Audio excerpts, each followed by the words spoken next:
Bienvenue dans 10 minutes, le podcast des Français dans le monde, pour aider tous ceux qui se préparent, qui vivent ou qui rentrent de mobilité internationale. Je suis Gauthier Seyss et j'ai le plaisir de passer 10 minutes avec Anne Blard. On parle de sport dans la ville. 10 minutes, le podcast des Français dans le monde. françaisdanslemonde.fr. Et si le sport et l'international pouvaient favoriser le développement de la carrière de nos jeunes Français, on va en parler avec Anne, directrice des partenariats Europe dans l'association Sport dans la ville. Bonjour et bienvenue Anne. Bonjour Gauthier, ravie de cette rencontre. Alors tu vas pouvoir te replonger dans tes souvenirs d'expat puisque dans ton parcours tu as connu cette aventure. Tu es originaire de Normandie, tu vas développer ton travail dans le domaine de l'événementiel, d'abord à Paris, puis cette société ouvre une filiale à New York. Tu te souviens du jour où on t'a proposé de partir à New York ? Ça s'est même fait un petit peu différemment. C'est moi qui ai poussé la porte de ma direction pour dire que c'était moi qui allais partir ouvrir cette filiale. Alors c'était un peu osé, mais j'en avais tellement envie et j'avais déjà eu un peu une expérience à l'international quand j'ai passé une année à l'étranger au moment de ma période de lycée. Après bac, j'avais une énorme envie entrepreneuriale et en plus de l'effectuer à l'étranger et aux États-Unis, c'était pour moi tout naturel. Eh bien, donc j'ai pitché ça. Tu as bien fait de pousser la porte pour aller proposer ta candidature. En 2008, vous partez en couple pour vivre à Big Apple. Vous allez y rester pendant plus de 10 ans. 3 enfants vont naître là-bas. Ils ont donc le double passeport aujourd'hui.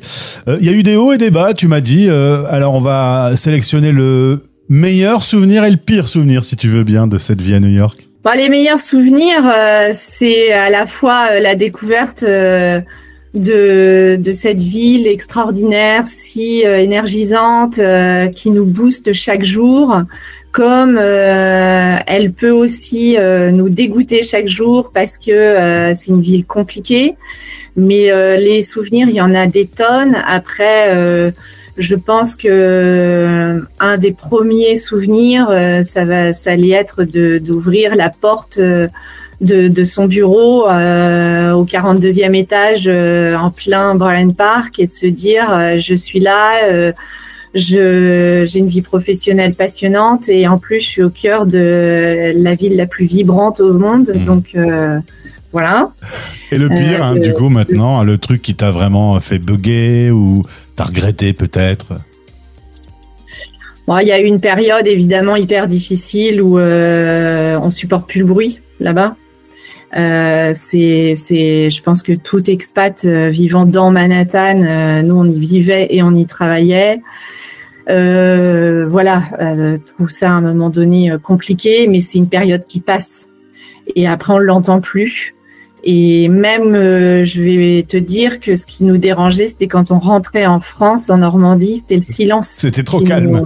Qui nous réveillait la nuit. Voilà, c'était ça. Du coup, en 2020, avec la pandémie, avec des problèmes de visa, c'est le retour dans la Normandie natale, beaucoup plus calme forcément. Et tu débutes ton travail auprès de l'association Sport dans la ville.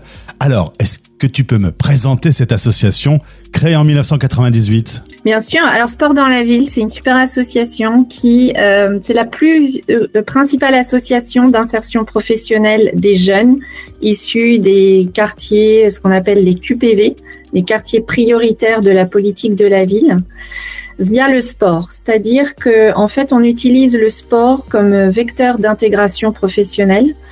Alors, on fait comment ? Sport dans la ville, en fait, construit des terrains de foot dans les QPV, ces quartiers défavorisés des villes, et engage les jeunes à partir de 6 ans à jouer au foot. Donc, on accompagne les jeunes, en gros, de 6 à 30 ans, ce qu'on dit, parce que au-delà du foot, on les accompagne sur le plan professionnel et la construction de leur avenir, de leur projet professionnel. Donc, en gros, le sport rassemble et grâce au sport, au fur et à mesure, on les encadre pour leur permettre de découvrir leur voie professionnelle. 12 500 jeunes accompagnés. Il y a 80 terrains de foot aujourd'hui dans toute la France. Et si on se parle sur la radio des Français dans le monde, Anne, c'est parce que vous avez le programme Young Talents. Vous êtes présent en Europe, aux USA, en Amérique du Sud. Vous proposez aussi à ces jeunes de vivre la grande aventure, comme tu as pu vivre, de l'international. Ouais, l'international change des vies et en fait, depuis 2019, l'association propose un super programme pour ces jeunes qui s'appelle le programme Young Talents, qui leur permet à partir de 18 ans d'intégrer 3 phases pour leur permettre de vivre plusieurs opportunités professionnelles à l'international. Donc en fait, on les forme en anglais. On les encadre grâce à nos partenaires aussi sur la préparation pour qu'ils puissent trouver des stages et des emplois à l'étranger. Et pour ça, on les emmène surtout en voyage d'immersion. Donc, chaque jeune qui intègre ce programme international va vivre 1 semaine au moins dans son programme à l'étranger. Donc, que ça soit en Europe, on a des partenariats avec la Belgique, la Grande-Bretagne ou bien à New York. Ils ont l'opportunité de partir sur 10 jours. Ils font à la fois des découvertes culturelles, des découvertes professionnelles et bien souvent, pour la plupart d'entre eux, c'est la première fois qu'ils partent à l'étranger, qu'ils franchissent les frontières et ça les transforme. 650 jeunes bénéficient de ces séjours chaque année. J'invite les auditeurs à découvrir sportdanslaville.com. Vous avez des photos incroyables parce qu'on voit les jeunes à travers des séjours à l'international. On voit que ça leur fait quelque chose. Tu penses, avec autant de jeunes accompagnés, que ça peut vraiment changer un chemin de vie, de vivre une aventure quelque part dans le monde? C'est pas que je le pense, c'est qu'ils le disent. Et eux-mêmes sont les premiers à témoigner. C'est que grâce à ce type de programme, en fait, la plupart d'entre eux n'avaient pas confiance en eux, déjà parce que l'anglais n'était pas maîtrisé. On leur donne la possibilité de maîtriser l'anglais, mais aussi de passer un examen qui est le TOEIC, que la plupart, je pense, des Français qui écoutent connaissent, et qui leur donne l'opportunité justement d'accéder à des emplois à l'étranger. Et aussi, grâce au voyage, ils en reviennent changés. Beaucoup d'entre eux partent en se disant, mais est-ce que je vais arriver à m'en sortir? Est-ce que je vais découvrir? Comment je vais faire, en fait? Et ils reviennent tous en se disant, mais en fait, j'en suis capable. Donc, si je suis capable de ça, je suis capable de bien plus. Voilà. Alors, pour une fois, quand on parle du sport, mais avec vraiment la valeur intrinsèque de ce qu'est le sport, le partage, travailler ensemble, découvrir des choses, là, on est vraiment dans les plus belles valeurs qu'on puisse trouver. Surtout qu'en plus, ce programme, à chaque fois, est lié avec des associations partenaires à l'étranger. C'est-à-dire que quand on part et qu'on emmène des jeunes, c'est pour la rencontre aussi avec d'autres jeunes qui font partie d'associations qui ont les mêmes valeurs que nous. Donc, en fait, il y a cet échange à la fois humain, il y a des échanges professionnels. Et c'est vrai que grâce à l'ensemble des actions qu'ils réalisent sur place, que ça soit sportif, du bénévolat ou bien des rencontres professionnelles, ils sont complètement en fait immergés dans une culture différente et ils en reviennent, comme je le disais, transformés et surtout avec une volonté d'aller accomplir encore bien plus. Alors félicitations à toute l'équipe. Il y a du monde chez Sport dans la ville. Tu me disais le nombre de salariés? Oui, on est à peu près 280.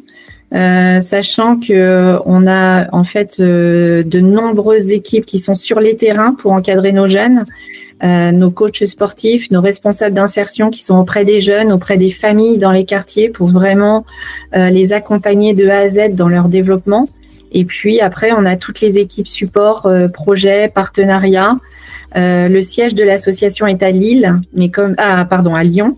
Mais comme je le disais, en fait, on s'est développé dans toute la France, entre Paris, Lille, Marseille. On a également un nouveau terrain à Nantes depuis l'année dernière.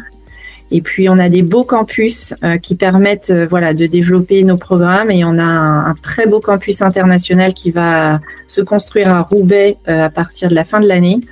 Donc oui, je vous encourage vivement à suivre tout ce qu'on fait parce qu'on est passionnés. Eh ben ça s'entend et allez voir le site encore une fois, il est très bien fait, sportdanslaville.com. Merci Anne. En plus, c'est pas mal d'avoir un petit programme à New York. De temps en temps, t'es obligé d'y aller pour le boulot.